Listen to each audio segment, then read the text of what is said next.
വിശുദ്ധനായ ലൂക്കോസ് എവങ്കേലിസ്തയുടെ സുവിശേഷം 9-ാം അധ്യായത്തിന്റെ 58-ാം വാക്യം മുതൽ 19-ാം അധ്യായത്തിന്റെ 28-ാം വാക്യം വരെ യേശു തമ്പുരാന്റെ 1-ാമത്തെ പ്രേക്ഷിത ദൗത്യമായ ഗലീലയിലെ പ്രേക്ഷിത ദൗത്യം വളരെ വിജയകരമായി പരിസമാപ്തി കുറിച്ച് തന്റെ 2-ാമത്തെയും അവസാനത്തെയും പ്രേക്ഷിത ദൗത്യമായ യെരൂശലേമിലേക്കുള്ള ആ വഴിത്താരയിൽ ക്രിസ്തു പറഞ്ഞ സംഭവങ്ങളും അല്ലെങ്കിൽ അവൻ പറഞ്ഞ പല ഉപമകളും ഒക്കെയാണ് പ്രിയമുള്ളവരെ ഇതിൽ കാണുവാനായിട്ട് സാധ്യമാകുന്നത്.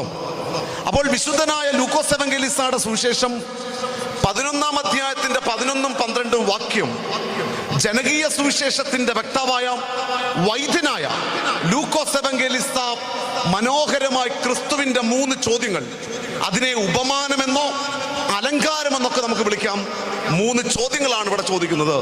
ചോദ്യത്തിന്റെ ഉത്തരമുണ്ടോ?